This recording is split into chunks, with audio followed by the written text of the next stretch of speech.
Jeshi la polisi mkoani Mbeya kwa kushirikiana na wananchi wa mtaa wa Yelawani limefanikiwa kumpata mtoto mchanga mwenye jinsia ya kiume wa siku 9 tangu kuzaliwa kwake aitwaye Isaka Mbwene ambaye aliibiwa na watu ambao bado walikuwa hawakufahamika. Ni kwamba Aprili 29 mwaka 2025 saa 5 usiku, jeshi la polisi mkoa wa Mbeya lilipokea taarifa kutoka kwa mjumbe wa serikali ya mitaa wa Yelawani jijini Mbeya aitwaye Ambakisye Kilundu mwenye umri wa miaka 46 kwa mtoto mchanga aitwaye Isaka Mbwene mwenye jinsia ya kiume na mwenye siku 9 tangu kuzaliwa ameibiwa na watu ambao walikuwa hawakufahamika.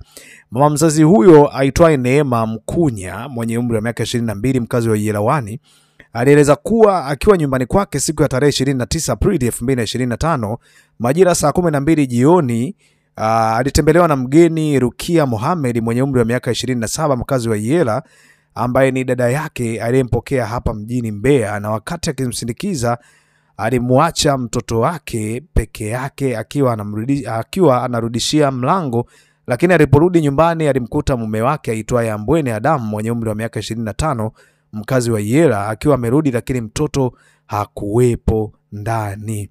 Jitihada za upelelezi wa kumtafuta mtoto huyo zilianza na mnamo Mei 15, 2025 saa 3 usiku mtoto alipatikana akiwa hai, akiwa ametelekezwa eneo la nje la jirani na nyumba anayoishi baba na mama mzazi wa mtoto huyo.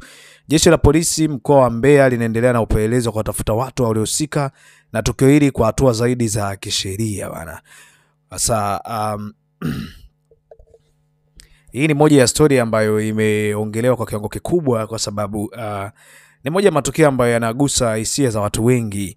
Ukiangalia namna ambavyo mama amepambana ili kuweza kumpata mtoto wake, alafu kuna watu tu wanakuja wanamuiba mtoto na watu wanaenda kukaa naye kwa namna ambavyo haieleweki hata siku moja.